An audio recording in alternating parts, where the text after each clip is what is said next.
We're live. And we are live with another episode of Escaping Success Podcast. Welcome, my friend. With your hosts, Adidire Fakarede and Tom Muffler. I appreciate you all for tuning in today. Today, I'm pretty excited for today because we're going to really go into a very interesting topic that Tom masterfully came up with without even knowing, which is going to be talking about the difference between abundance and scarcity mindset. We're going to try to give you all some real life applications and maybe potentially some examples and stuff. That's kind of like the main premise, and then wherever we go there, enjoy the ride, y'all. So start us off. Okay, so this is something that I've been very conscious of, Yes. the different mindsets, probably the last 3 to 5 years. I've just been very fortunate enough to be exposed to like men's group, mentors, conferences, and just like keynote speakers, and realizing the importance of the mindset. Yes. And this kind of goes deeper into our underlying, I guess, insecurities, fears, our upbringing, which we'll dive into. Yes. So, for example, we'll start with upbringing. Okay. So, what we discussed right before this episode started is just the different mindsets me and my father have. Okay. Now, we also had totally different upbringings. I was fortunate enough when I was raised, my dad established a much more financially stable environment for me, Yes. had an established business. Yes. We weren't like worried about the bills being paid. There Yes. wasn't, maybe at times there was worries that the bills were being paid, but never was showed. Yes. Versus my father came back, again, nothing like, I don't think they were worrying about like food on the table, but very just like blue collar, very simple upbringing. And my father just like, nothing was really ever given to him in a sense. He just had to like work for it. There was no business to get into. It was just kind of paving his own path. And so now I'm working with my father in the business, I just see like the pushback I get on certain things, because he comes more from the mindset of bootstrapping it, doing everything yourself. Yes.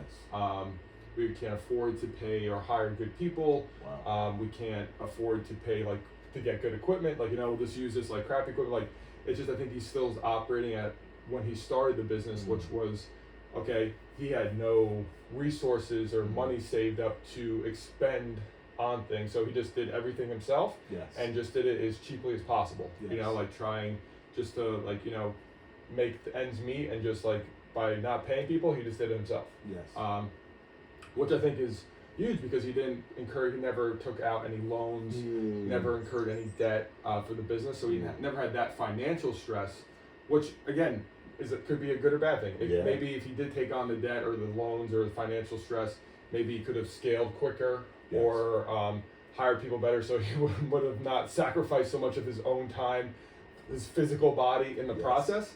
But it also never had to pay or worry about paying debt or defaulting and stuff like that. So it is a weird thing. I think I honestly probably would have gone his route if I was him, because like I don't like incurring debt unnecessarily. So I think I would have been the same way and just been like, because I'm stubborn like him, I would have just been like, I'll just do it all myself, and like as the money comes in, then I would think about paying people. But I say that now, but I didn't come from that, because I came into an established business that was already profitable, where like things were already rolling. I'm like, oh, like why don't we do this? Like why we have the resources to like hire better people or increase wages to like get better talent or buy better equipment.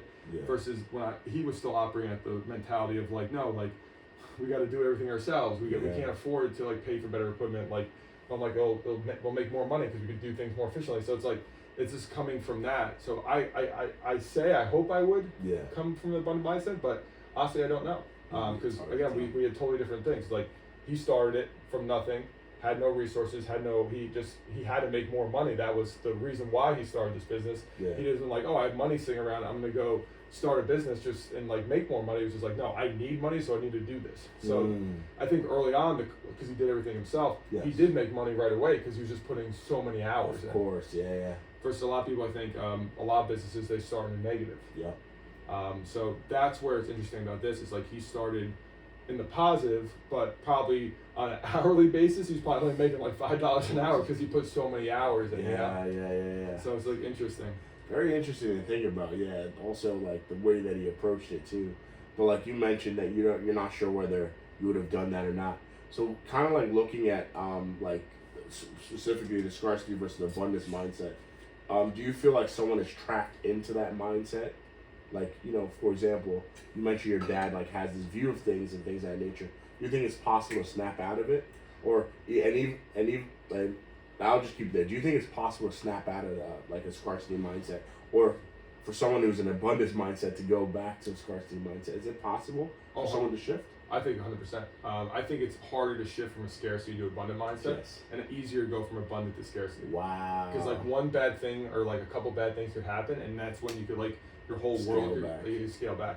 Versus a couple, because it's more painful. Yeah. Bad things are just more painful. Versus you come from a scarcity mindset and you start getting wins and all that stuff. Yeah, they're good experiences, but like unfortunately as humans, we usually learn more from our pain. Like the toughest experiences are the most probably like the best things. Again, it depends on your viewpoint. Yeah. Like the hardest things in my life, I now look at them the best things that ever happened to me. Yeah. But again, someone else could be like, those were the but the business went bankrupt, or like the stock market crashed, I lost all my money, or I made one bad investment, I lost all my money, and then those bad things happened. Then they might have had an abundant mindset, but they're so painful that now they like every dollar they hold on to, they're like, money's hard to get. Money is like money's finite, like it's hard to make. So I think it's easier to. Unfortunately, it's easier to revert back to a scarcity mindset, crazy. And a lot harder to go to an abundant mindset. I never considered that. That's actually a very, very good point. You're a smart man. So really talking about that abundant mindset now. You mentioned the dynamic between you and your father, like, kind of looking into the future, like, or for the next generation to come, like, how do you foresee like their experience would be, like, in terms of abundance versus scarcity mindset? So this is an interesting topic. It's actually something I've been thinking about recently, because so usually the first generation makes the money. Yes. The second generation maintains it. Or blows it. Most likely, usually maintains it, because like they were exposed to, and the third generation usually blows it. Wow. And again, that's just a story. Yeah. And again, people could fall victim to that. So it's like statistically proven that more than likely the third generation, because they're so far removed from the generation. From like my dad, for example, like my kids will have no idea what grandpa did. Like I lived it and I saw it, what grandpa did. Like, okay, grandpa for 9-10 months out of the year woke up at 5 a.m., came in at 12 to 1 a.m. in the morning, and did that 7 days a week for 10 months of the year. Wow. But if I tell them, like, oh, like, no. We don't see you doing that, Dad. No. And I think that's also why I'm documenting what I'm doing now. To show them, like, what, I mean, again, they're seeing one side of it. Like, I'm funny with it. Like, I'm not showing, like, the bad. Like, it just, like, looks like we're having a good time. It's like, true. But I am having a good time now. True. But they won't know what I did when I was, a kid, like, teenager, or 5 years ago when I was miserable doing what I was doing now, because I didn't have a right mindset to the business. I hate it. Like, there's straight up, I wanted to quit 3 or 4 times almost every year, most seasons. I was like, this isn't worth it. The money wasn't that good. I could make more money being a financial fund accountant or being in, like, doing a thing. And I was like, I was miserable, super stressed, unhealthy, but I didn't have the right framework around the business. So I thought I had to do this. And like I thought I was trapped, and like this is all. But like I'm like, no, I get to do this, and I chose this. Yeah. And so. And it's interesting how you say that. Although they're not going to see 5-10 years from now, they're going to see your videos and the mindset of being fun. The reason why I say that, like, if you consider like how you got indoctrinated to the business, at one point it was mandatory for you to help out. So at a certain point, your children, if you do decide to still not sell off left-foot pools and hold on to it, there's going to be a point in their life where it's kind of mandatory for them to help out with you. So if that mandatory service is fun, there's more likely to have retention for them to want to stay, right? Because you stayed even though it was miserable. It was miserable. So. I didn't have a choice really early on as a kid. Like, there was either, like, during the summer, either I work or I play That's sport. where your parents are. Like, yeah, you know what I mean? I worked or played a sport. That was the only. It's kind of like cleaning the house. Like, everybody has chores around the house. So if everyone has chores around the house, imagine parents have a business and it's something that involves people around your age group. You're gonna help out. You're gonna lifeguard. You're gonna help around with the pools and stuff like that. I'm saying for your kids, there's gonna be a certain point in their life where there's a mandatory call to service. You know? I'm that's something interesting you bring up. I don't know if I want to have that mandatory call to service. But the reason why I said that it's going to be different than your parents is that it's fun. It's because that's what I'm saying. Because their minds, like, you were there, but it was miserable, and they were miserable. but you stayed. It stayed because like, If they're to help, it doesn't have to be miserable. No, like I'm just trying to say, like, that's what I'm trying to say. Like, like their call to service, although it may be mandatory, because I think it makes sense for parents to at least instill some type of work ethic into their kids. 100%. And now you're in the controlled environment. You're not just giving them off to some stranger for them to work as an intern and some training. It's different if they're doing an internship under you. Yeah. You know, when they're like 12, 13, 14 or something. Like, it's a controlled environment. You could even give them an administrative role, like, you know, like right off, or they can shadow someone. Mm-hmm. But I'm just saying that, like, you get to at least create an environment where it's fun. I think that's because they're not going to need to work hard, because a lot of the systems will be automated and there would be a CEO of the company. So like, it's not going to be like during your time, but like it is a feasible opportunity for them. And it might not be this. It may be Apollo Fuels that, you know, they get to assist with, or some other venture that you plan on doing. But again, it's not going to come from a place of it being like chaos, miserable, because systematically you don't think that way. Yeah. So, and you know, as we know with this next generation, they're not as bootstrap, or as I hate to say that they're not as hardworking, but they don't grind like our parents' generation or like our generation.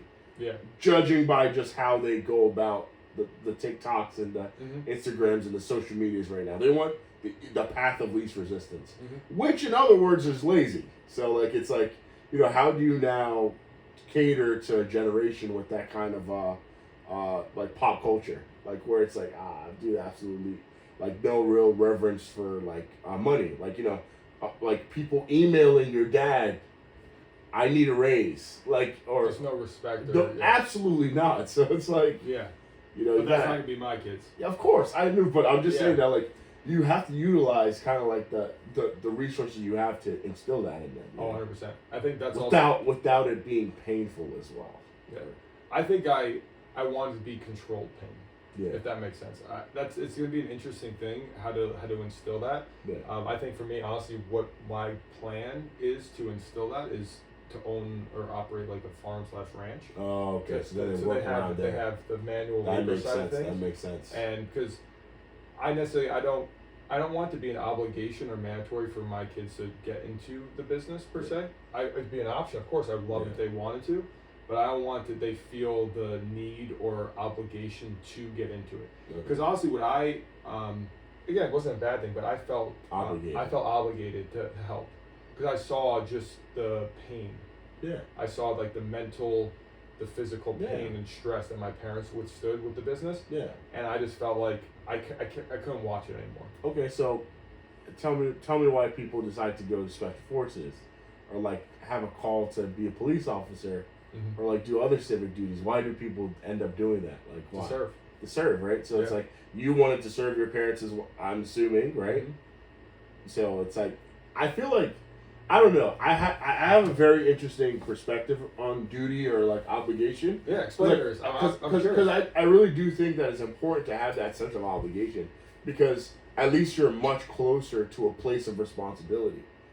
Because it would be completely different if your whole life you just thought about, and not saying that you don't, but you just thought about you. But that idea of you, like, you know, giving up time for your life, giving up the freedom of being in Texas and trying to do the thing in the gym, or like being an accountant and deciding to go to the family business, which again is very rocky because you have to deal with your parents. You have to. It was a harder route. 100%. But again, it's the obligation. I don't want my parents to be in a situation where blah blah blah blah blah. So that familial responsibility, I think that quality could carry over to being like a father, and carry over to care for your family, because like, you know, given that your children are a little different than your parents in that they don't even have an option, like they can't provide for themselves. At least your parents were like figuring something out. They had safety nets, but your kids don't have safety nets. So like, you know, I think it's important to have, like, for, you know, young people to have an obligation to help their parents, that's the first place that you can really feel obligation and responsibility. Mm-hmm. And I think you're 100% right, because like, if I honestly probably early on, if I was just doing the business for myself, Yeah. I don't think I would have stayed. Of course not. But since I was doing it for my parents, again, we do more for others. Yeah. So like that got me through when I was, you know, working those crazy hours, like like miserable, like all that. Like my why was greater than me. Yeah. And I think that's where people are like. I think this ties also into people's purpose. Because people, again, we all want this grandiose purpose. Like, what's my purpose? Why am I here? AD, why am I here? Like, and I think that's not the right question, because I don't think. I mean, it's great if you do have this grand purpose, like I want to save the Dolphins and be amazing, or like be the president of the United States. But I think finding your purpose in the little things, like, okay, my purpose right now with you is to be a good friend, or to be present with you, to be fully here. Like, that's my purpose. Or today, my purpose after this is going to go do some pool work and like serve my business, and then go drive up to New York to serve my family. That's my purpose, like today. So I don't think purpose has to be a big grandiose. thing. Grandiose. It can be little things. Like, my purpose today is to be the light in someone's life. Like, or I go to the gym, just have a smile on my face, just like say, give someone a compliment. So I think purpose is it's great if it is a grandiose goal. But I think we get so, I did for so long, got so hung up on like, why am I here? Why am I doing this? Why? And then it's like, go even smaller. It's like, how can I make someone's life better today? Like, how can I serve somebody today? The smallest thing. Serving yourself could be even like being great to your dog, like serving your dog. Simple. You know, it doesn't have to be like, I'm gonna go like do this. So I think finding service and purpose in the little things in the day to day will bring your life a lot more meaning than if you don't, if you're sitting there in a dark room and like, I need to figure out my purpose. Why am I here? It's like, no, it's like, how can I serve somebody today? And masterfully, what you just what you beautifully illustrated was the difference between that abundance and that scarcity mindset. You know, correct me if I'm wrong, like a scarcity mindset, they look out and, you know, they're looking for that grandiose thing, which never will happen. That's why they're always in that scarce mentality. In other words... And they're looking for probably someone to serve them. Oh, yeah, true. Or in other words, I'm going to be okay when I have this amount. Or when the business gets to this point, then I can let the foot off. I'll have fun when. While an abundance mindset is like, yo, let's go. I woke up this morning before my alarm woke me up. That's already a win in their mind. And like, I'm going to get that financial goal. And they're feeling the, they might not even be thinking about that financial goal right there. But let's say I'm alive today. like they're like, oh snap, I woke up 5 minutes before my alarm woke up. Even though I like went to bed late last night. Let's go. Like, this is a big, like, that's such a huge win, and they're really happy about that. Or they're sitting down, they're eating their food, and they're like, wow, they're like so grateful. Like, they have gratitude. They're like, yo, this is sick that I get to eat steak. Like, it's crazy. Like, 2 generations back, like, and it doesn't mean every time they're doing that. Or it could just be, like you said, smiling when they leave the door, like, genuinely enjoying, like, you see your tenant, you're like, hey, how you doing, man? Like, you got in late yesterday. Like, how's everything doing, your family? And, you know, being able to have 5-10 minutes instead of, like, it's funny how those little things like build up on each other. But just wanted to, I found it interesting that what you said actually built upon that point. Sorry for cutting you off. No, you're 100% right though, because if you're a scarcity mindset and you're like, I don't have enough time today to get what I get to, brother. And that was me. I operated from that. I didn't have enough time because I had so much stuff I thought I had to get done the business. And like, I can't stop and talk at the gym today with AD because I gotta go. And like, I'm like rushed. I'm like nervous. I'm tense, and like I don't get off energy. And like, versus if you're abundant, like, hey, get done when it gotta get done. 100%. Like, you know, and when you're on a business, you're never going to get done what you're supposed to get done in one day. Exactly. It never ends. Exactly. That's the thing. And like, I used to get frustrated, mad. Like, I had like 10 things I had to get done, but then I only did like 3 because like other things happened. But I was like, again, I talked to my therapist about this. I'm like, I was in a rush for so many years in my life. To go where? To go where? I don't have to show up to a boss and be somewhere at a certain time. I don't. But I was rushing to go to a place. I had to be done working out by a certain time. I had to be at a pool at a certain time. I had to do everything at a certain time. But okay, But then if I'm working until 9 o'clock at night, like why do I have to be at a pool at 8:30 in my own head of like working 8 to 5 like a normal person? But I'm not working 8 to 5. Yeah. I'm working some nights to 9, 10, 11 o'clock at night. 11, yeah. And like I work weekends. So like why do I have that 40 like it's just the programming. And I finally caught myself the last because even when the season started, the first week and a half I was getting super stressed and anxious. I was like I gotta get to the gym at this certain time. I gotta be done at this certain time. I gotta meet my guys. But I'm like, you're the boss. Yeah. Like, why am I, like, stressing over 15, 30 minutes? And, like, I'm not going to enjoy my workout now. I'm not going to enjoy a conversation with you because, like, I don't have time to talk to you because I got to be at a pool at a certain time because I made up this preconceived imaginary notion I had to be at a pool at a certain time. Yeah, if there's also, like, if I'm meeting somebody or, like, a meeting with a GM. That's different. That's different, but just... You can always schedule that for appropriate time of the day, Yeah. Like, there's no... Your workout's not going to take 9 hours. No. Like, you know what I mean? So... And like, it was just, like, I caught myself. It was like an aha moment. But it was just giving so much anxiety and stress for no absolute reason. Like, literally, in an effort to be more efficient, what you actually brought on in your life was anxiety and, stress, yeah, so... I had a stress that was just, for like, no self-imposed. reason. For no reason. And, like, honestly, since I've made that... Again, I've operated in that way probably the last 5 years. Since I've made that change... It is crazy how much less stressful I am. Yeah. But I also see my dad get, like, I now catch him. Getting anxious. I catch him. I'm like, because, like, again, the other day, he was, like, getting, like, worked up and, like, actually getting mad at me.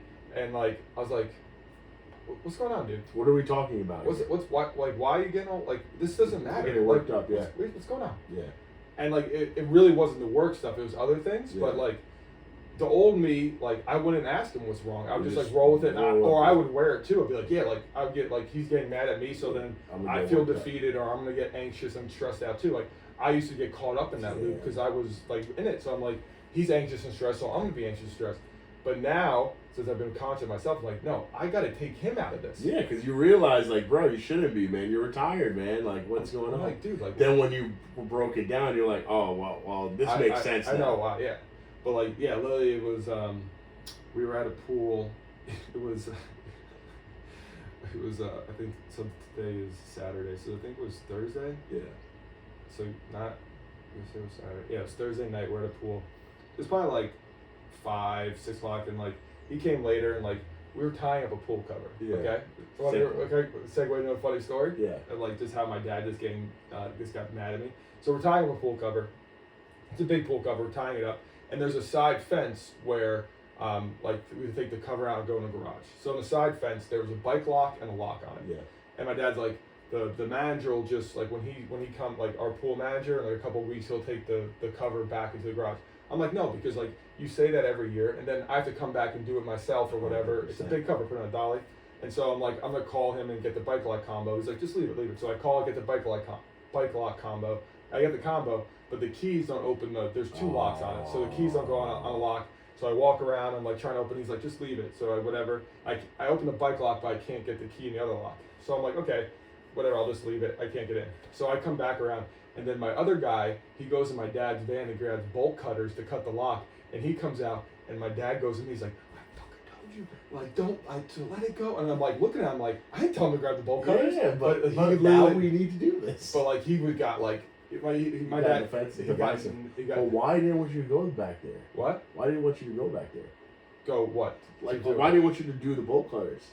Because, like, I don't know. Maybe thought it was trespassing? No, nothing to do with that. He's just like, just leave it. Like, he's like, he just didn't want, I think, wanted to, like, deal with it. But he's not even going to deal with it. He wouldn't even, but, like... Yeah, because it's you and the other guy. Yeah, he wasn't going to do it. I think, I don't know. You guys bolt cutted it? We did. I let it go at that point. But, like, he thought I told my guy to grab the bolt cutters. Yeah. And he got really nasty at me. Wow. I was like, dude, chill. Like, I didn't tell him to grab the bolt cutters.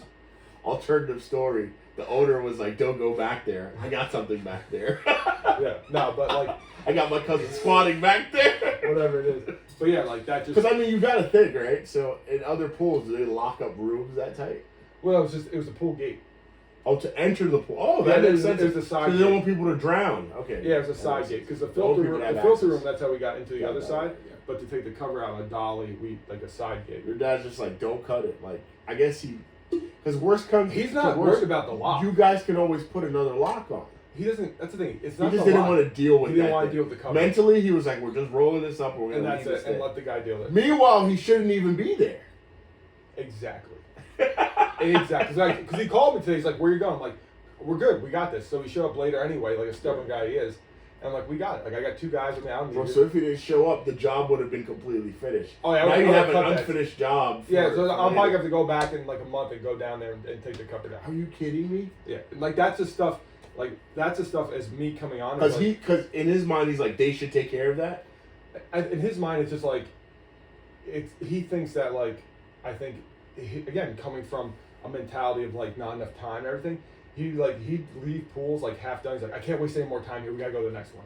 Like he always just Are like. you serious? But I was like, this makes no sense because our pools are not close together. So we're gonna drive 45 minutes to this pool and 45 minutes back. Versus I'm like, we're here. We're getting as much done as possible. Or everything. Or everything. Yeah, I try to do everything as possible. Yeah. But he'd be like, oh, let's go. We gotta keep. Like he came from, and like I stopped him. Like he came from mentality. I keep moving. Can I keep moving? I'm like, That's why? wild, dude. Keep moving and go where? That's like we gotta come back. That's like then. being a mechanic and being like only fixing 70% of the problems. And that's when I came on. I have to like go back to pools and like do little things. I'm like, you guys could have done it here. Yeah. But I know it's my dad. He's like, let's go. Keep moving. Keep moving. Yeah. I'm like, it just I'm like, no, we're here. We're gonna. He's in it we're for gonna the fix it. money. He's like, another paycheck, another check, Yeah. another check, Yeah, another check. a good scarcity mindset. Yeah.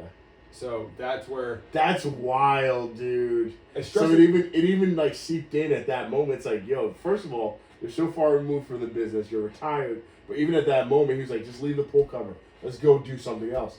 And it's like, did you guys even have anything else? No, Bro. that was it. He just wanted to hang out with you, baby. I don't know. Did you guys hang out after or no? No. He's got nasty. I'm never gonna hang out with him. And he drove there by himself, so he could have just left. Yeah, and then So but then- wherever he was rushing to, he could have just went there But by then, himself. but then after that, he left, and me and my guy finished putting the rails and stuff in. Because I'm like, go, like we got this. I Like, don't know bye. what to tell you. Like, Yeah. So like, and that's something I caught on, and like I again, you only know what you know. So when I first came on, I had that mindset. Like I would also Keeping question things this, but like moving, keeping yeah. it moving. But I'm like, why moving? Then I have to come back here. Like this doesn't make sense.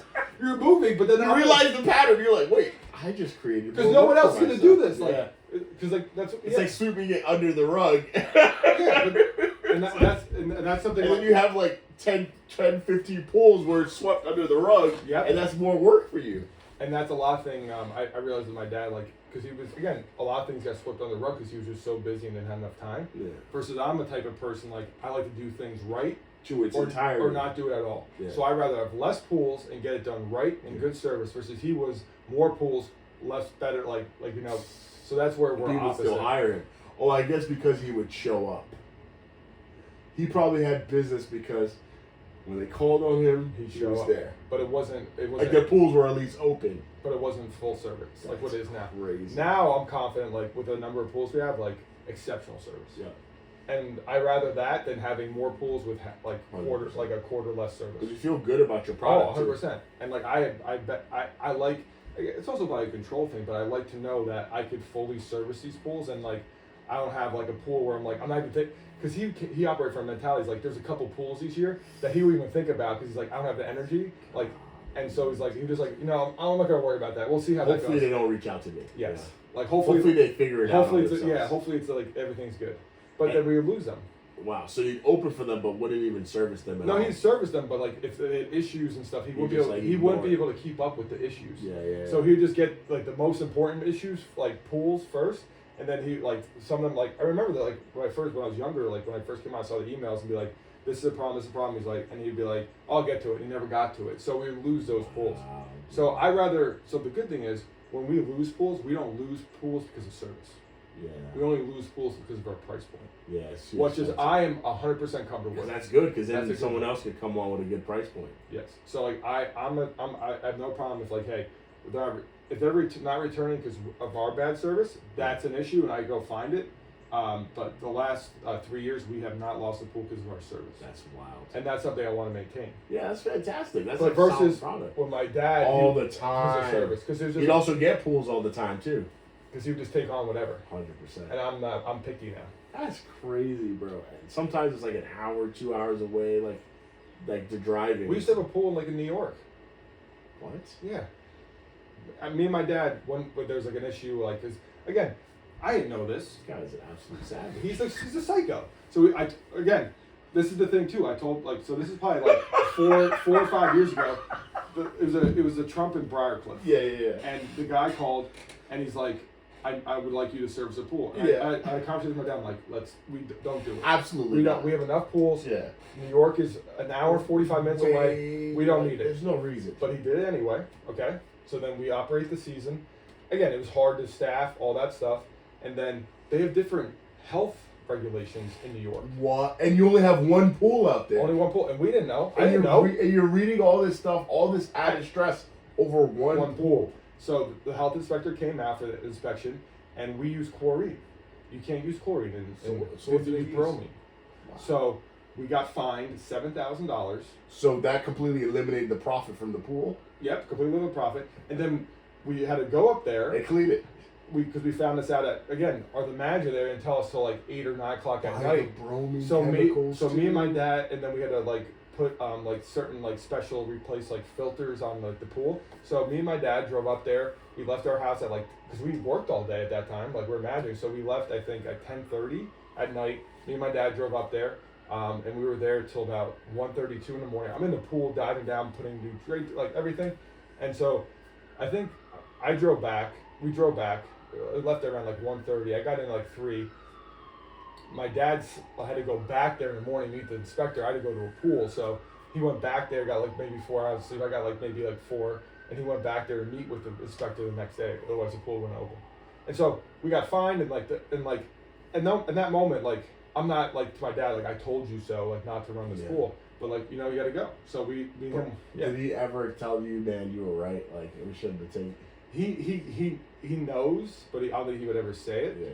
But they reached back out this year, the same pool. Yeah. They want us to run again. I'm like, no. Absolutely not. But he would do it. If I didn't say no, he'd do it. And y'all lost money on it. We lost money, and not even that. Like we spent Time, dude. We spent time, and like that was one night, and then we had to go back another night to clean the filth. Like it's just we don't have the people. It didn't there. make sense. It did not make sense. However, what were the opportunities for connections though? In what sense? Like, why would your dad take that? Is it because of connection? No, because he just can't say no. At the time when early on, he just wouldn't say no to a pool. It was a huge pool too, probably. It was a great contract, but like he just wouldn't say no to more business. Yeah. And he wouldn't even really like. I now really look at like the numbers. Like, okay, does it make sense for us to do this? Like, as a business standpoint, like it's a whole business. Yeah. But for him, new pool, let's get it. Also, like, how is it to staff? It was awful. Like lifeguards out there. Yeah, 'Cause it's the middle of nowhere. Like, yeah. How did y'all figure it out? We think I think we could run it, but it would add so much added stress. Well, how did y'all guys find? How did you find lifeguards out there? Did you guys have family out there? My cousin, my mom's side lives up there. Oh, so you had like cousins and stuff, Yeah. or their friends. Yeah. But it was so stressful, probably. It's dangerous too because familiarity. Sometimes people just don't take the job as seriously. They're talking about people's lives on the line. Yep, and the thing is too is like, I look at the business as a whole like ecosystem or a live being. So if of all my pools, if one pool is taking 30-40% of my energy, but is only like 1 to 5% of the total ecosystem of profit, cut it off. But he doesn't think that way. Yeah. And so when I came on and like he fully gave me a lot more control, I saw the pools that were taking like the customers that were a lot of energy and time without a lot of return. Yep. And so I cut them off.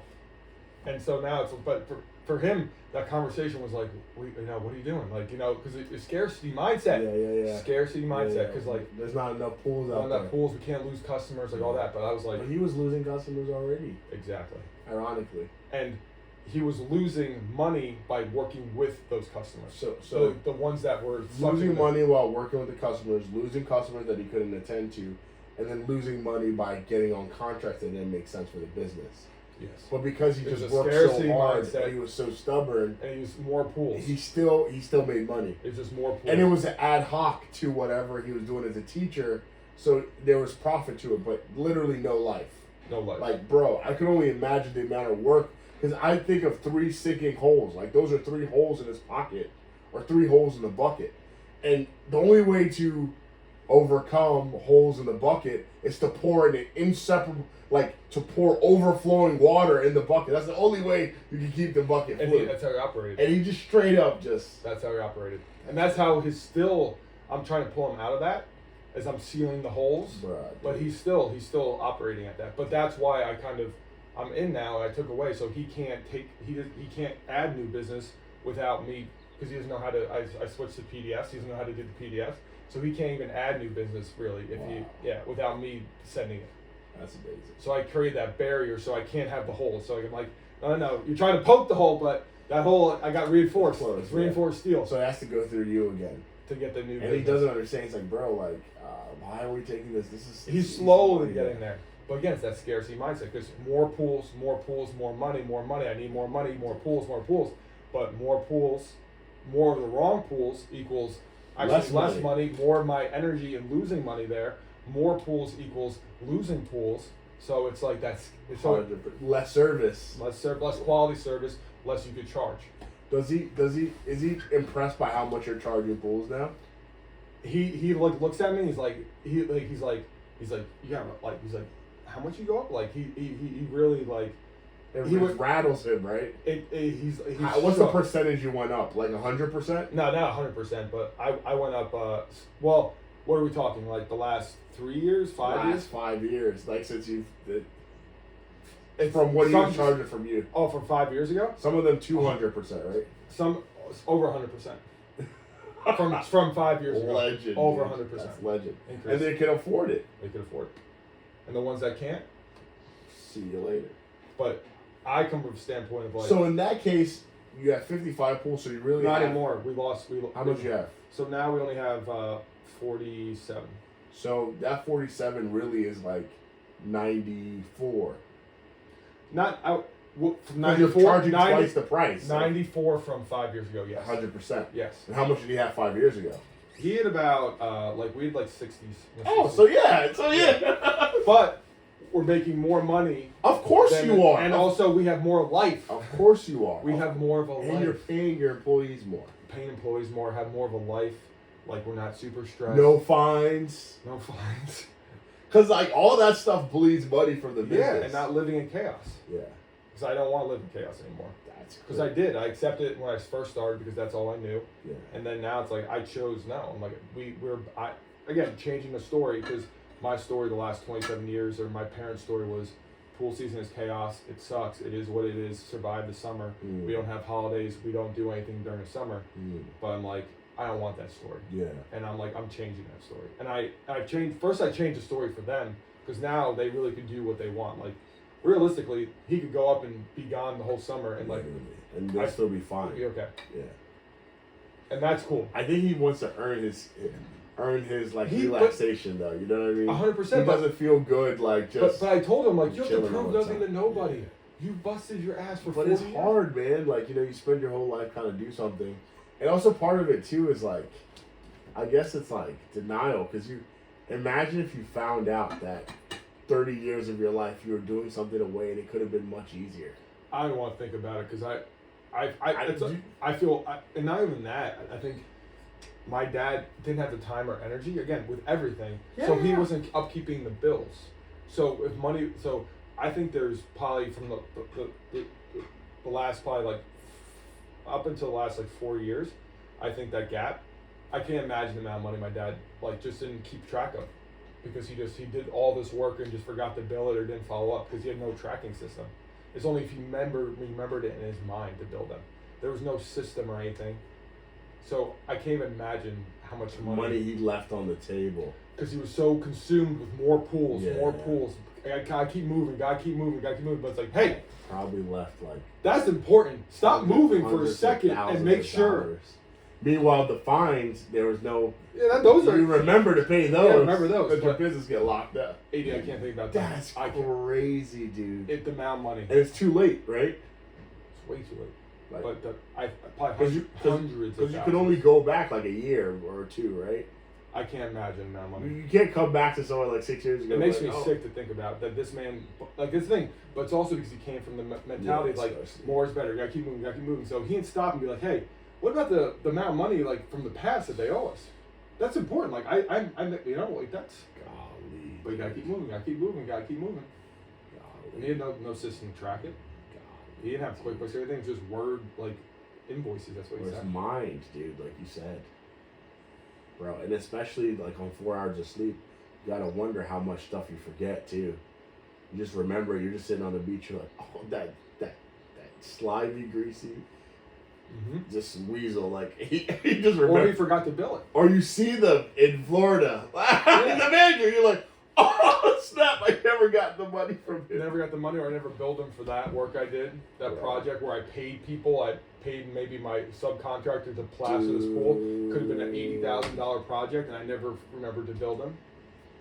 That's wild, dude. Yeah. So that's where it's like, don't keep moving. That is crazy, dude.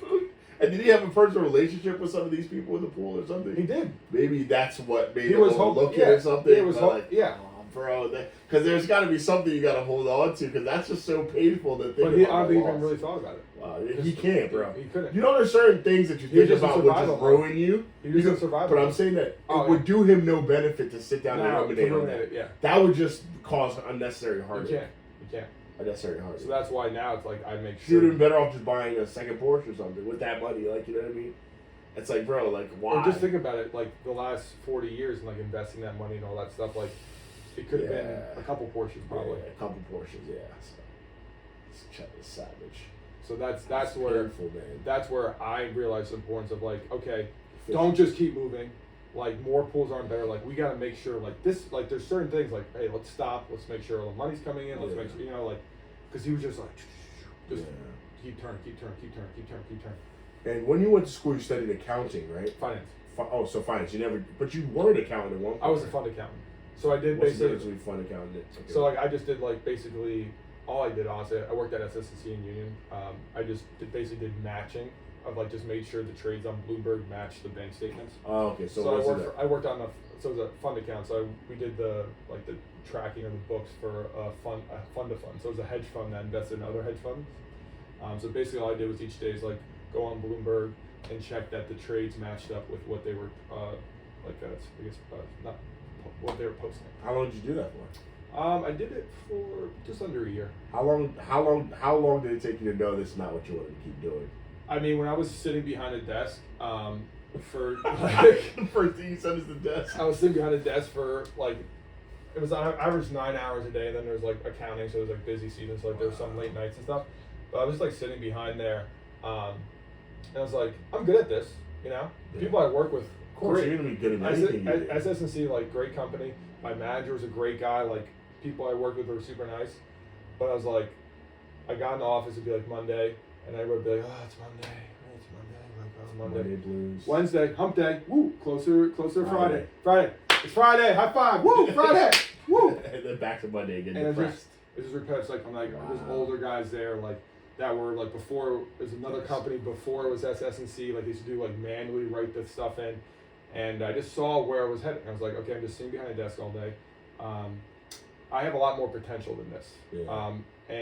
But I was also at the same time I was still doing the pool business. Yeah. So I wasn't just doing accounting. That's crazy. On my lunch break, I was like doing. But you weren't getting paid for the stuff you're doing for the pool business. I was getting paid a little bit, okay. yeah. But it was more so like I was on a salary, just like hourly at this stage. So like I don't even really be paid for like when I was managing on the weekends. I wasn't really being paid for the payroll stuff I was doing. Like on my lunch break, So then, how were you being paid then? It's just like hourly. Like my parents would pay me like an hourly basis, like per week. How much were you getting paid? I mean, honestly, from the amount of work you were doing, bro. In the beginning, it was like $10 an hour, probably. No, less than that, probably. That's crazy. Starting out, like my. But it was extra income for you though, so it was nice. and I lived at home. And it was nice that they paid for you at because they could have just. They could have just savagely just used you without paying you. Well, that's something like early on. I never saw any of my paychecks when I was like guarding up until I didn't see any of my money till I was I think 18. Yeah, they just took it. Like, where'd it go? But then it's like magic account. But they use that money to pay for my car. Of course. Car and then like. Of course, yeah. but it's funny. It's like poof. Yeah, I was like I've been working my like. It's like, Dad, I have nothing. You have nothing.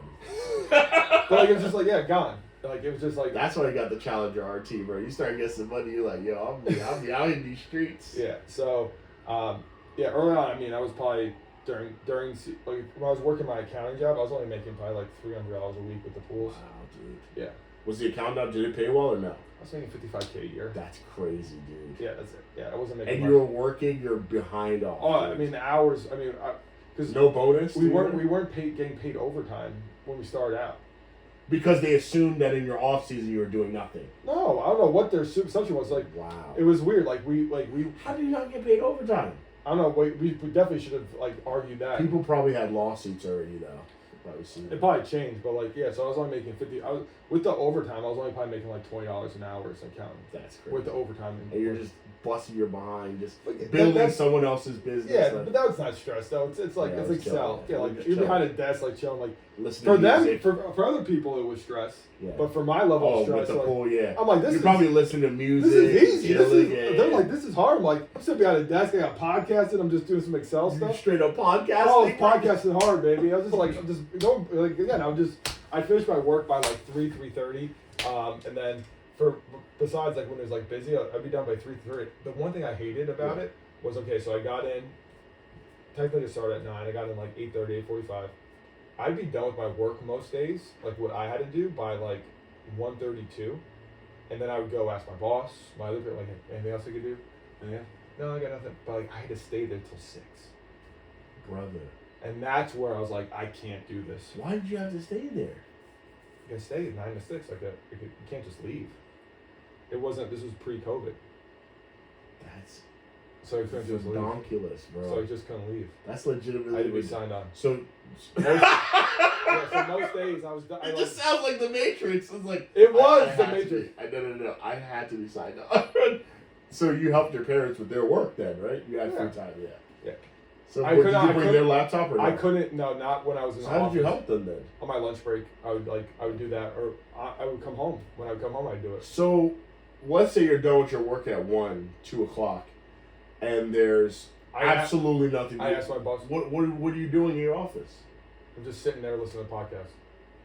Brother. Yeah, and that's some Neo. Just straight up, just sitting there. And that's when I knew I couldn't do this anymore. Dude, I'm like, this is so. So and a lot of people were sitting there watching movies or. And I was one that was asking extra work. There was another coworker that I don't know what they did, like because I when I was leaving, I taught them my role, and I was like. See them glaze over. I was like working with them. I'm like, what are your responsibilities before this? Because I was teaching them my role, and like they maybe had 45. I'm like, she had a book there, like she like. I'm like, you do nothing. What do you do here? But that's like where I was like, this is like so inefficient. Punching in, punching out, punching in. It was just her. That was her way of paying her bills. Yeah. She did enough to not get fired. So people wonder why. But People wonder why companies have layoffs. It's like, well, if there were more employees like you, there would be no layoffs. Because imagine, bro, you're absolutely humming. I'm like, what else can I do? What else can I do? Like, cause I just, again, growing up in that environment, my dad just like go. That's savage. You asked for more. I asked for more, and you defeated it, and you slayed the dragon. Like you actually slayed it. And that's where I think I knew it wasn't for me because like I couldn't. So you didn't find yourself regressing and doing less and less. You just stayed with it. I stayed with it. That's when I knew, though, at that point when I was like, it's not enough for me. I'm done with my work, and I still have to be here for 3 hours just because of the corporate politics. Stupid. I'm like, this is a waste of my life. Yeah, literally optics. So I'm like, this isn't it. And if your boss did it, or if the lead manager of your group or of your team didn't have anything to give you, that means they weren't doing anything either. True. Because you, at one point, did their work as well, right? I'm assuming. So in the quiet time, it's just like, it's a state. Well, I think now they're remote because post-COVID, but like some people just straight up sleep. Let's just chill in the office. Yeah. I mean, one guy would like smoke cigs and just like he got up like probably every like half hour to go like go smoke a cig and like I'm like, what? So in that case, he was bleeding the time then. Oh, we all there for 10, 15 minutes. 10, 15 minutes, 10 times a day. Yeah, dude. It adds up. It's 100 minutes. Or 150 minutes. Oh, yeah. Which is 3 hours, which is no, more than 3 hours, 3, 4. Yeah, close to 5 hours. No, like, so it's an hour and a half. 150 minutes, an hour and a half. Oh. Oh yeah, you're right. I was No, 2.5 hours. Sorry, 2.5 hours, 2.5 hours, which is close to 3 hours. Yeah. But yeah, that was minimum for this guy. And he was his buddy. You know, there was I forgot who it was. There was an argument made about employees that it's not fair that some people stand up and have smoke breaks all the time, because people who don't smoke, they can't do that. Yeah. But that's wild, dude. It was crazy, and like that's where I knew, it was like when I knew this wasn't for me. It's like, I'm sitting here. I have to sit here and do nothing, but I still have to be here. So like, when did you resign and how did that go down? So I had my open heart surgery. But they were amazing with that. You went on leave? I went on leave. I came back when I came back early, actually, because I was like, my open heart surgery. I'm like, I need to do something. That's so I went back early. Did you have a walker in the office or cane? Or? No, I need a cane. It wasn't that bad. Can you imagine? You're just like, you have like the monitor with you. You're like, again, it wasn't remote at this time. If it was remote, how savage would that be? Really cool. Like everybody else is just like dilly around. You're like, I must complete my civic duty. So I came back early, and then when the spring came, so I went back. So my heart surgery was October. Firefighters. Thank you, firefighters. Respect. Thank you for fighting. All right, so respect to firefighters, first responders, all those people. So I got my surgery middle of October. Yeah. I wasn't supposed to go back, I think, until January. I went back December. Wow. I went like the first week of December, and then I stayed on until the spring, until pool season started. And so you finished the busiest time too at work. Well, there's February, the SEC filings and stuff, or no? It's different. It's different for so it wasn't that busy. Okay. No, it wasn't. I mean, we were busy. Busy is relative. So I came back on, and then the spring came. I said, I'm gonna help I'm gonna do pools. I can't do both again. Yeah. Because I started like during the summer, my job, and I was like, I can't. Yeah. I literally made myself sick from working too much. I believe it, dude. So I was doing an accounting job and then pools at the same time. And this is at the same time when I started the job, I just switched over to new payroll company. Wow. And so like switching that all over was stressful. Yeah. So I literally, it was the first time I made myself sick from working. Yeah. But yeah, so I quit when like the middle, late of spring came that year to like. So how'd you handle your two weeks, and how'd that conversation go? I honestly, if they're listening to this, well, I honestly said that just for health reasons. I'm not resigning. Like, I can't do this anymore. But it was healthy related, honestly. So there was no conversation at all. They had no idea about your displeasure with the work. No, and that wasn't to their eyes. It was just health related.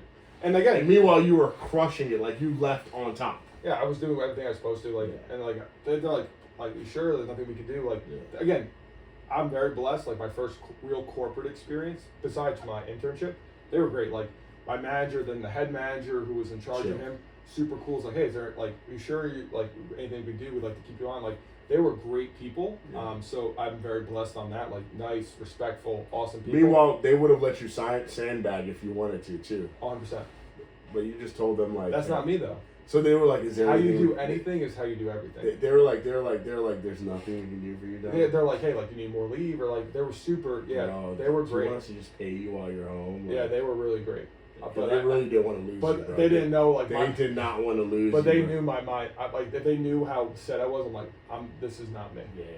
And but I get it. I have respect for them. Like, hey, it's like health reasons, nothing to do with you. Like, no, I have a pool business to run. But they're like, hey, like if everything gets better with health, like you want to come back. Like, there's no way I'm coming back.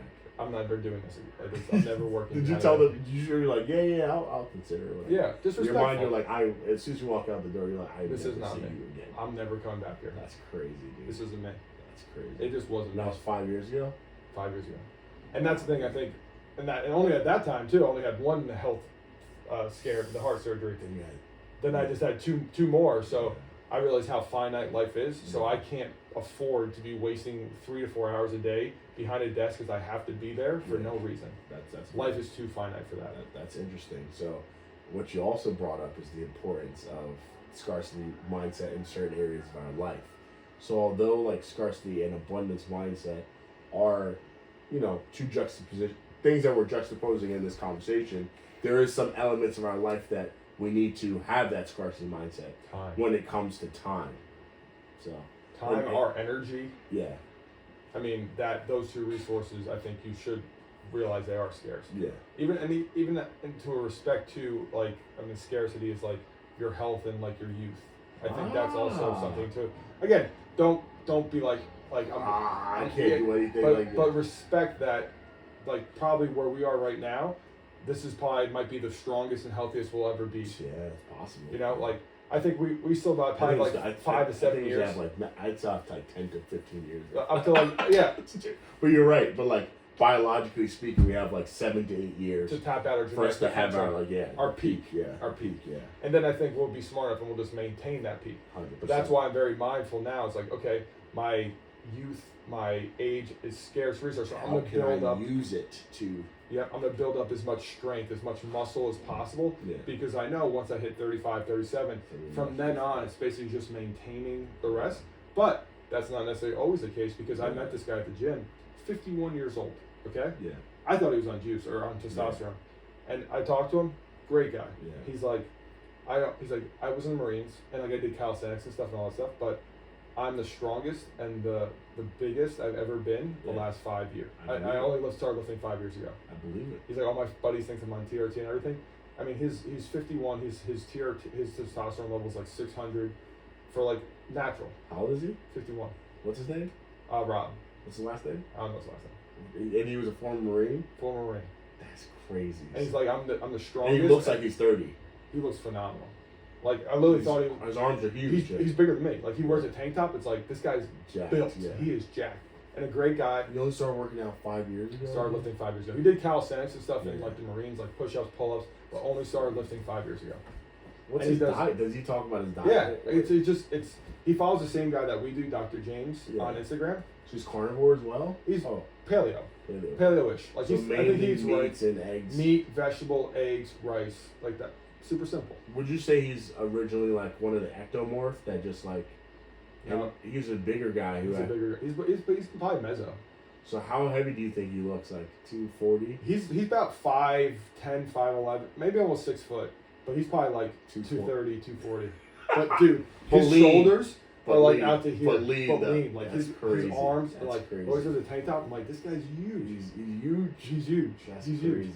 And it's cool because he came up, actually started talking to me the other day for the first time. I always saw him at the gym, and I think I was doing like 110s on like a slight incline. Yeah. And he's like looking at me. He's like, oh, like not bad, because like he pulls the 120s up. That's crazy. And it's so like great dude though, but like we talked about it. It's like, hey, he's like, yeah, it's not. We talk about very similar. It's like, yeah, people overcomplicate it with the diet, with the exercise, all that. He's like, just eat real food. Yeah. Get good sleep.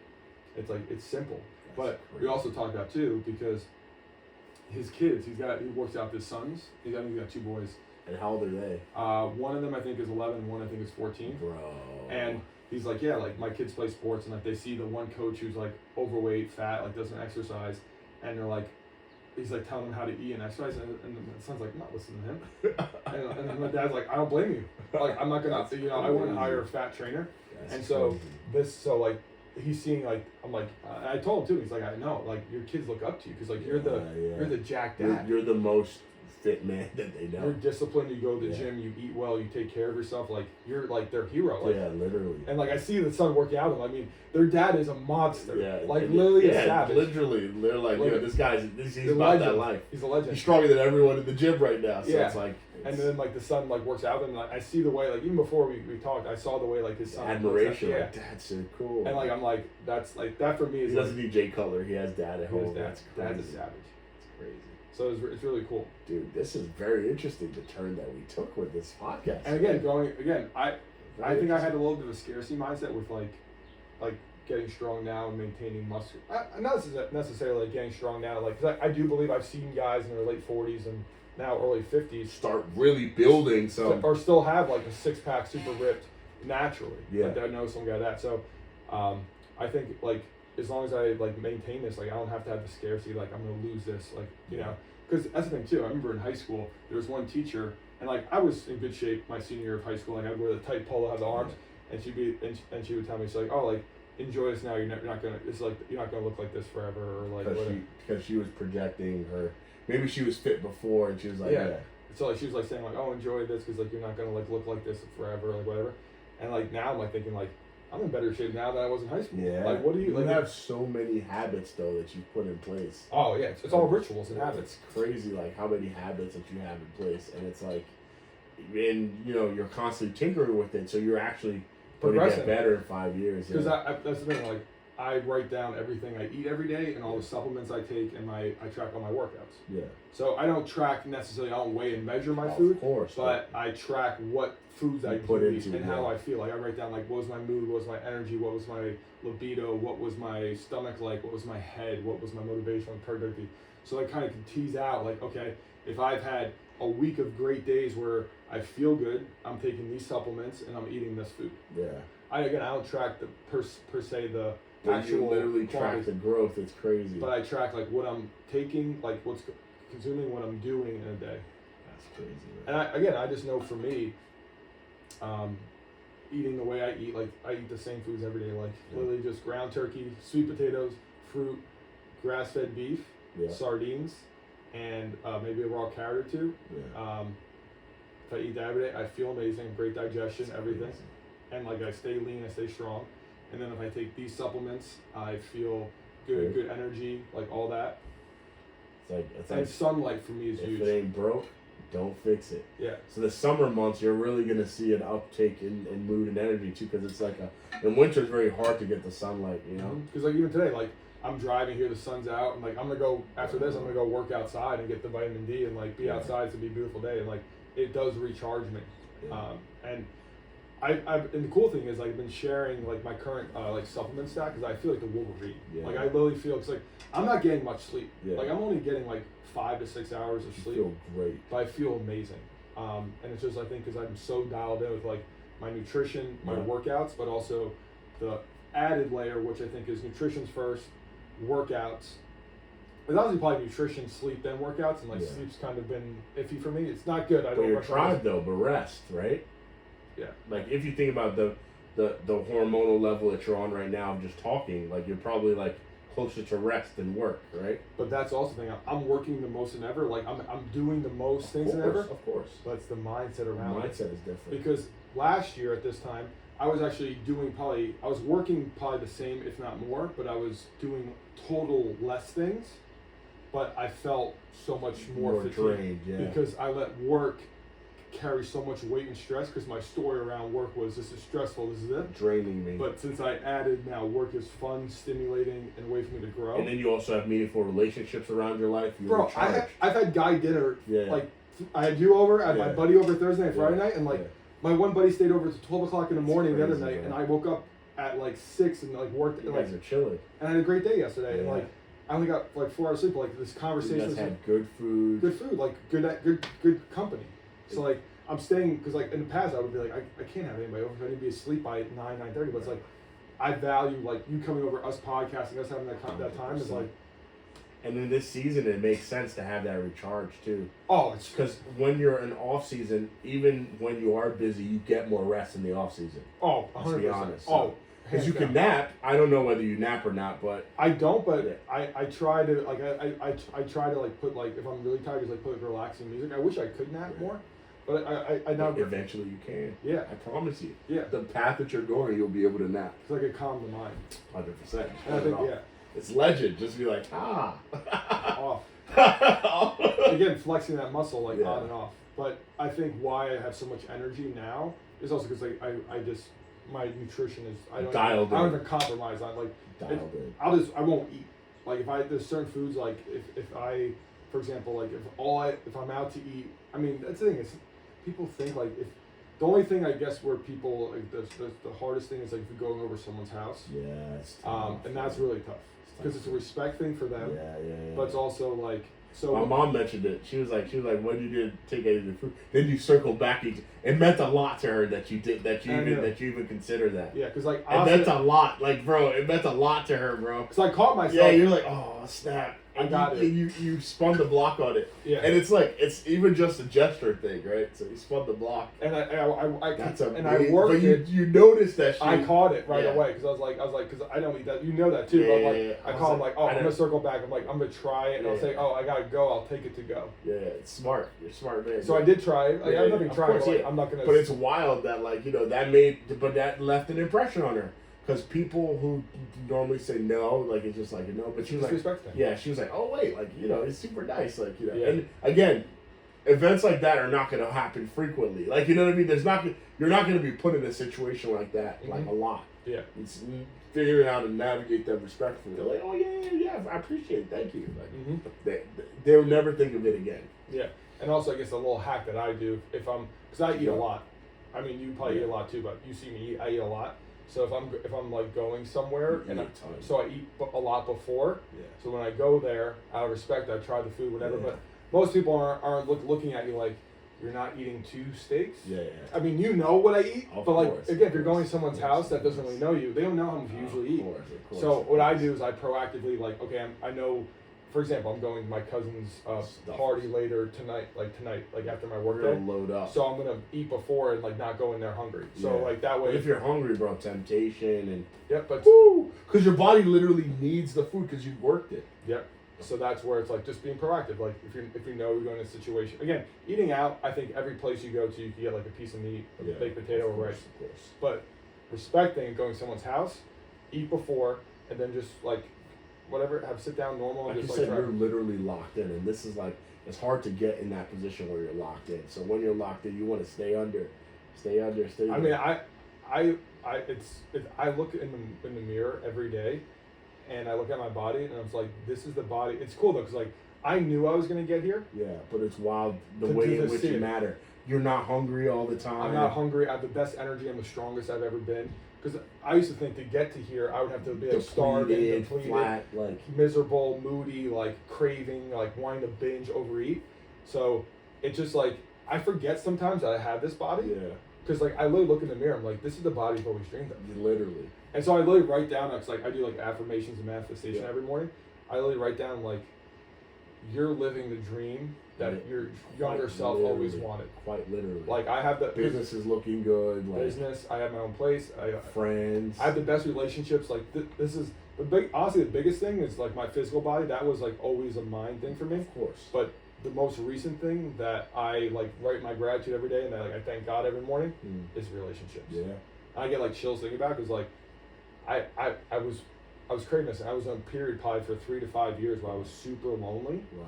But I'm like, I'd rather be lonely and not be with people that are the wrong people. Yeah. So I waited. Relationships are so important, man. It's so, especially as a man, because like if you don't have good relationships, it's very difficult for you to even operate in the way to be successful, like to escape success, escape this idea of success, because you have friends to check in with you.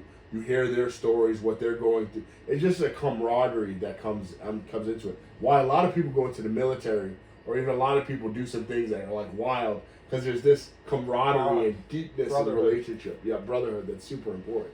So like, bro, it's wild that people go their whole lifetime missing out on that. Yeah, and again, I again, scarcity mindset. I operated from like the lone wolf a lot of my life. Yeah. And I realized like that is a miserable existence. It is.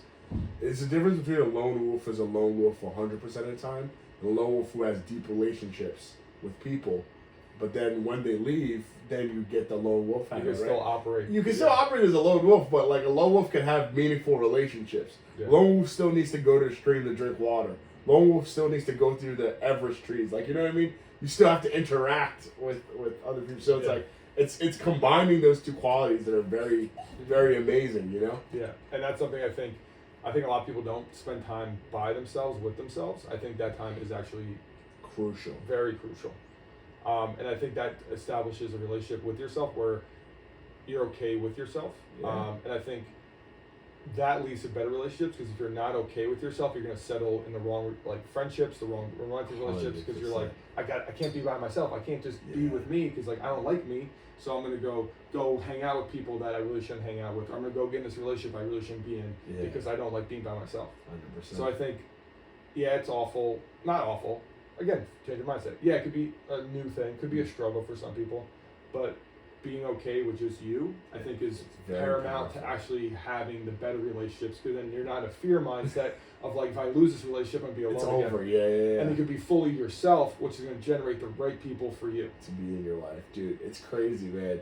But it takes a long way. And like I said, man, we're lucky that we have this figured out. before we're 30. We're way ahead, dude. Like, it's, because it's like a lot of people will go through their whole life trying to keep up with the Joneses and live a certain type of life that's different, but it's so interesting.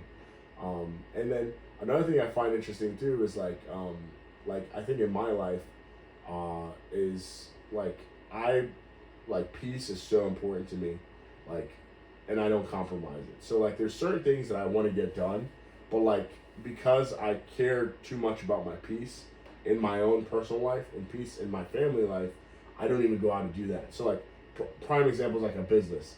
Like right now, if I were to introduce a business to my family, like it probably would not be the best time right now.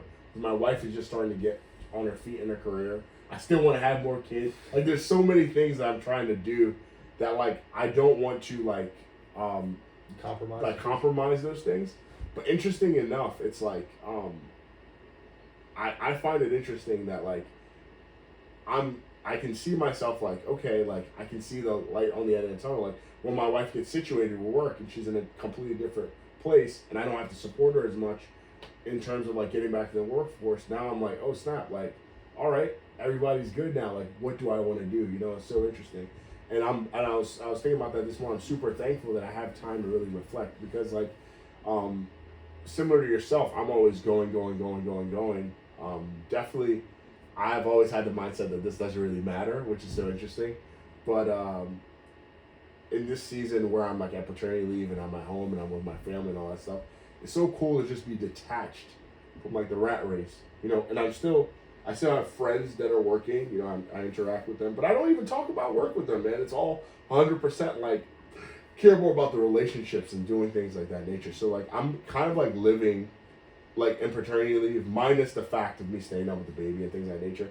I'm living a life that like, similar to like where I would want to be in the future, if that makes any sense. Like having full control of my schedule, not having to have a set amount of time that's given to someone else, doing something that I might not necessarily feel like it's important in a corporate setting. But like, it's like, it really, like this time's really like, has been great for me building relationships as well. Like, not that I wasn't doing it my personal time, but now people that need a lot more time to kind of like, to spend time with like my uncle. Like I would not be spending time with my uncle if like that I worked out with twice this past week, and we worked out plenty of time because he's trying to get back into it.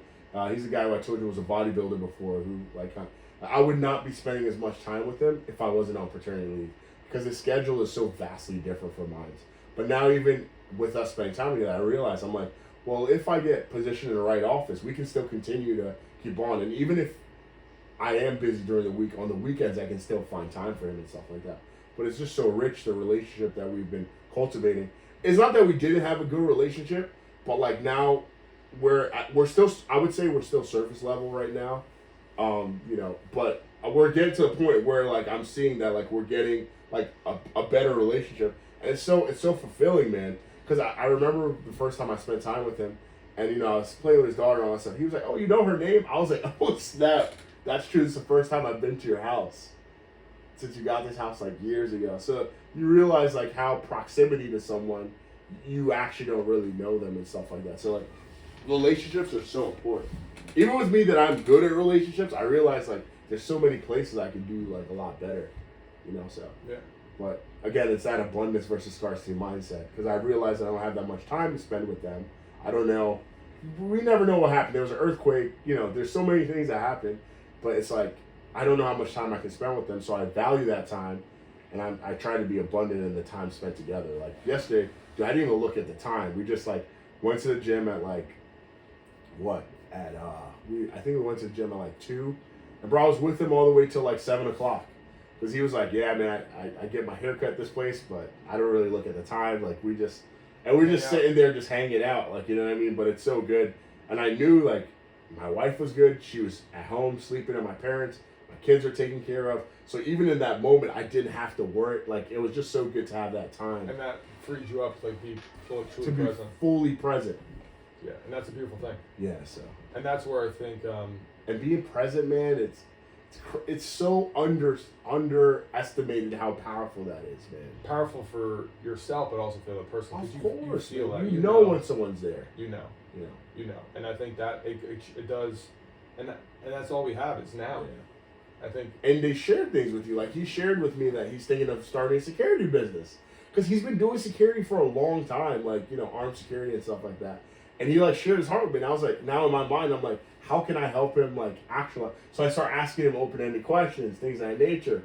And, you know, he's realizing that that's the way to go. And I was like, you know, Uncle, like, in America, like, especially, or anywhere in the world, business is, like, the best way for you to free up. So it's so interesting to see him share that dynamic with me and stuff like that. So, and I'm excited. And I already know, since he shared it with me, the fact that he shared it with me, it's going to happen now, because I'm going to hold him accountable to that. And now he has someone who, it seems like, believes in him. Exactly, dude. And all you need is one person. One person to back you. I have no idea what the logistics are, but, like, you know. What are we doing right now? Yeah, I'm back. Yeah, 100%. Just do it. Just do it. Just do it. 100%. And that's the cool thing is, like, if you think about all the logistics, all the steps, you're not going to get anything done. You just got to do it. Yeah. Just start. And just, again, have faith, work hard, just be persistent, consistent, and that's it. Yeah. And, like, I think if, again, more times out of not, if you only fail when you give up. 100%. You know? 100%. So you might not make all that money, and might not be a multi-millionaire.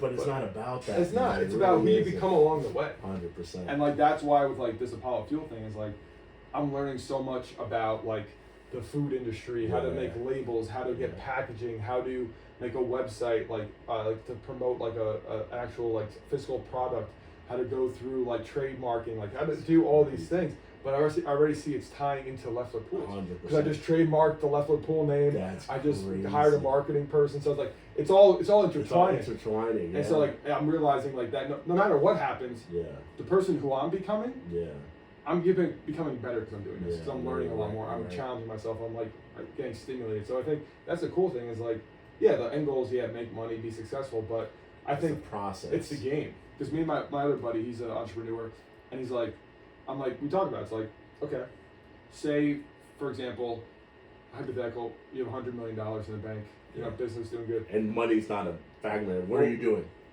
I'm still doing this. Yeah, exactly. You know what I mean? Like, it's the game of it, because I know 100%.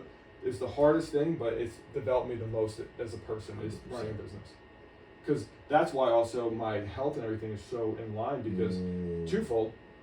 One, as you see from my videos, I have to be physically strong for what I do. That's without a question. I gotta be physically strong. But I also got to be mentally on to handle, like, the stress, the calls, all that. So I can't be out Saturday night getting hammered, then lay in bed all day and be hungover the next 2 days.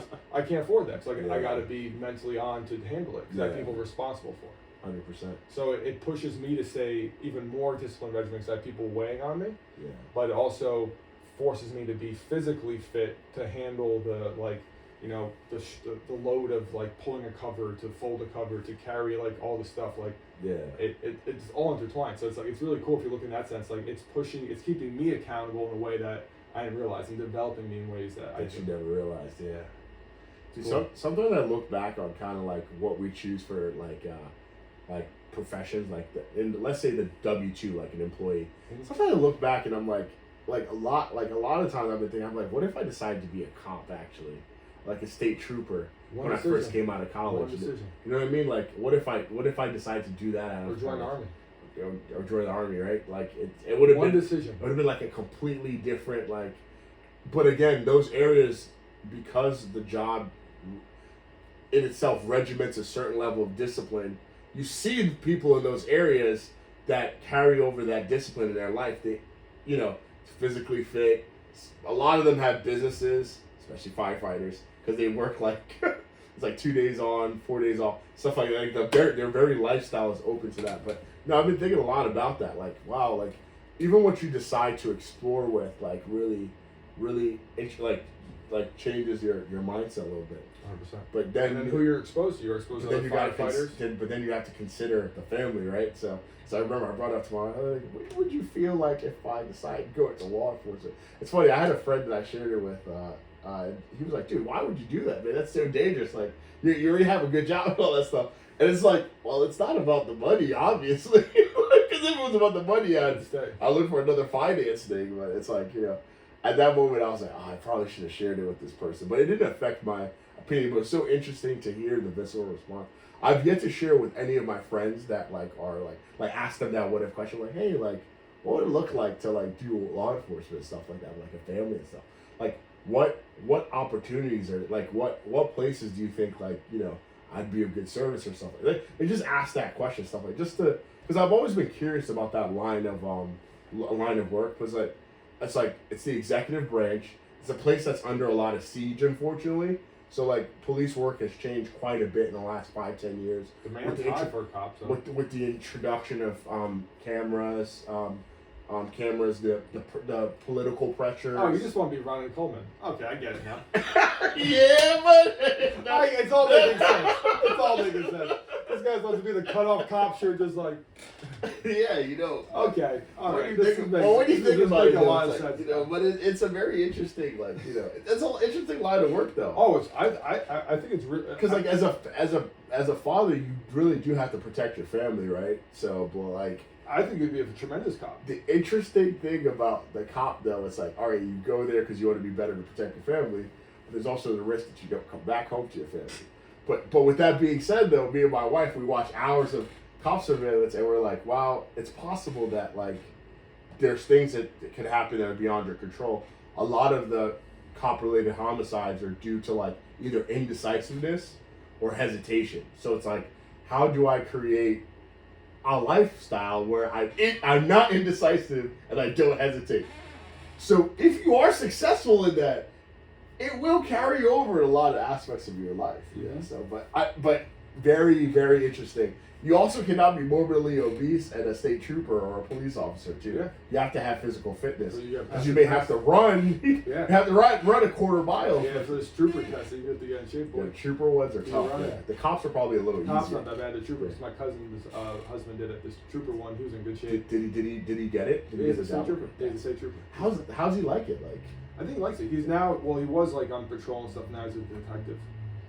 Detective. Yeah. So detective is much safer, right? Oh, safer behind the scenes. Because you're just like, but I mean, you see a lot of messed up stuff. Oh yeah, yeah, he's not doing like roadside stops anymore.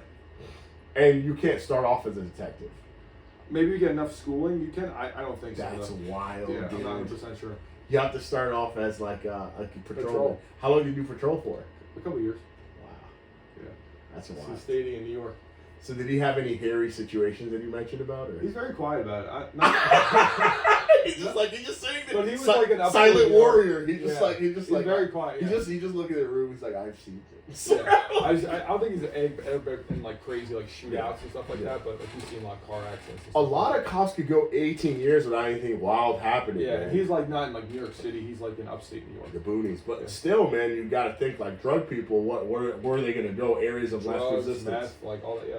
Areas of less resistance, stuff like that. But so that's even a consideration. I've been thinking, I'm like, where would I try to be a cop in Short Hills or something? But I mean, you never know. Like, you can't just assume that anywhere is like 100% safe. I mean, you can be in a nice affluent area, then you have like people go there. Short Hills, there could be a dude, or like from Newark, or a rich dude with a minigun that he got illegally in his house, bro. Like this is like this. That was like in Warren, New Jersey. There's a guy who had like an AR, like there's like a shootout. Automatic, yeah, like a shootout, like out of his house. Like it's a nice area, Warren, New Jersey. And there was only a shootout, and he has semi-automatic weapons. Like, but he has money, so like he literally could have also. Yeah, my other cousin's husband's in NYPD. Oh wow! I haven't talked to him too much because they just recently got married, but because he's working a lot too, so I don't see him too much. But he's a great guy. Yeah. It's funny though, very similar demeanor to you, like very like nice, like you know. But I don't know. Yeah. So you think I'd be a good cop? Oh, you'd be a tremendous cop. But again, it's something you gotta figure out. Yeah, like it's a tough thing because, and do you know the funny thing too? I don't see it as a destination thing. It's just something I just want to try out. Which is that messed up that I maybe you could do an internship. And I think part of it too is the danger of it. It allures me literally. And you know how you mentioned that you have that part of you that just doesn't make quite sense. It's like I know something's just quite off about you. And that's something like I've been better off is just like realizing like I have darkness within me. Like we all have the light and dark, and some people just suppress it and like that's like I don't get it. Yeah, he's not there. Like for me, it's just like an appreciation, like for life at another level. Because like, bro, every day I come home, it's like, yo, bro, it's like it's a blessing. Yeah. Honestly, like, part of me is like, if worst comes to worst, like I would join the army. Oh wow. I would. You would? I wouldn't do it. I mean, Would you do like special forces and stuff? If I was doing it, I would go all the way. Oh wow. But the only reason why I wouldn't do it is because of my family, because like the stress on my parents and stuff, like something happens. So you thought about that too, Oh, I like thought potentially like joining it. 100%. I do it. I know I'd love it. You give off Navy SEAL vibes. Army Ranger. Just be like, yeah, you know. So I've been doing special forces for 14 years of operation. Like, I think I would really love the bond, the camaraderie, like the mental toughness aspect of it. And it's gonna be the hardest thing you've ever done. Ever. And then traveling to, being in other places. Oh yeah, it'd be the even Army Reserve is tough, man. Like, I have a buddy who just got shipped off actually. Army or what? He was Army Ranger. He was in reserves. And they took him. How old is he? He's our age. He's a bro. Man's a savage. He's been playing Call of Duty since he's like in 8th grade. Like he was in climbing trees. Like anyone protecting our nation. That boy, shout out to Jack Manishak. You are the man. I want to protect our country. So you went to high school with him? Or? High school, like we grew up the street. Was he a wrestler or? I played football. But he like it was weird. He kind of like grew later. So now like he was always like an ectomorph, like lanky, kind of tall. But then like he's now like 6'4", probably like 210, 215, but like solid muscle. Why are Rangers so big, dude? He's a savage. Rangers, like, you know, SEAL guys and other special forces guys, they're smaller, but for some reason Rangers tend to be like a little bigger. Because it's a big target, right? So does he talk about, like, what does he do? Is he snipers? Does he say what he does? Greg Gray touched a little bit, but I wished him luck when he went away. But like he told me stories about like Ranger school, like how to stay up and stuff. Like he used to put like the dip in between his toes, like put hot sauce in his eyes to stay up, like the stories. Like he would do, like I used to see him when he, not recently, but when he was living at his parents, like he would run, like I have a big hill you see by my, I don't know, even there, my parents' house, there's like a giant hill. He used to run up and down with like 100-pound rucksack and work boots. Like, man's a savage. I love it though. He's built different. He's built different. And like I know I would love that because like his purpose, like he is literally being in shape because he could die. Yeah. Like he literally has to be in shape. He commands people. He's literally like he's a leader of his troop. He's got to be like strong, like physically, mentally, like everything, because like people are gonna. They say one Ranger, one Army, right? That's like they're he's a savage. Like they're absolute like legends, bro. Like next level, like he's a savage. Because he literally has to be hard to kill, like extremely difficult to kill, so that he can survive and come back home. And the operations he does are probably so crazy, bro. Because at least 6 to 12 people go out, and they have a force of 50 to 100 that they can suppress. It's crazy, man. Yeah. So that's something like. So he tells you like war stories and stuff like that. This is the first time he's being shipped out. What, dude? So he's just been training the whole time. Training reserves. So he had a full-time job, and then they called him out. Bro. A lot of people are being called out right now from reserves. Wow.